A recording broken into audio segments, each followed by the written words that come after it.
Hey everyone, today Paul is talking about his rights. Am I not free? Am I not an apostle? Haven't I seen Jesus our Lord? Aren't you my work in the Lord? Don't we have the right to our food and drink? Who plants a vineyard and doesn't eat any of its fruit? Who tends a flock and doesn't get any of its milk? Don't you know that those who work in the temple service get their food from the temple, and those who serve at the altar share in what is sacrificed on the altar? In the same way, the Lord commanded that those who proclaim the gospel should get their living by the gospel. But I have not made any use of these rights, nor am I writing this so that they would be applied in my case. Indeed, I would rather die than that.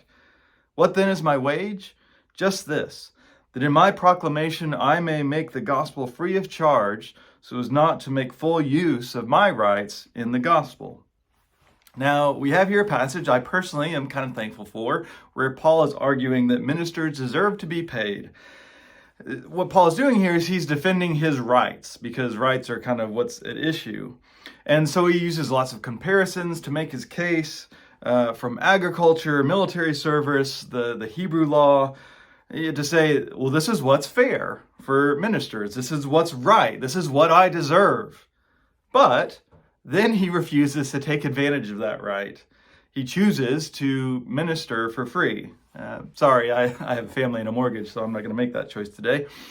And we could go into why he does that. He doesn't want to be in their pocket and lots of other reasons. But the bigger question is, why would you argue for your rights if you're not going to take advantage of them? Well, you have to know what rights you have, and you have to actually be able to exercise them in order to actually give them up.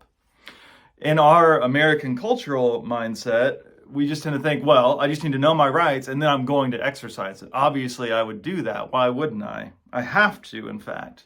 But Paul's attitude and what he encourages us to think as followers of Christ is, okay, if this is my right, I have to consider where I could give that up when it serves the gospel.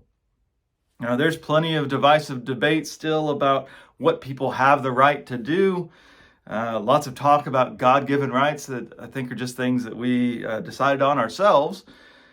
But I think the question is, if your freedom is putting others at risk, are you really following the gospel pattern there?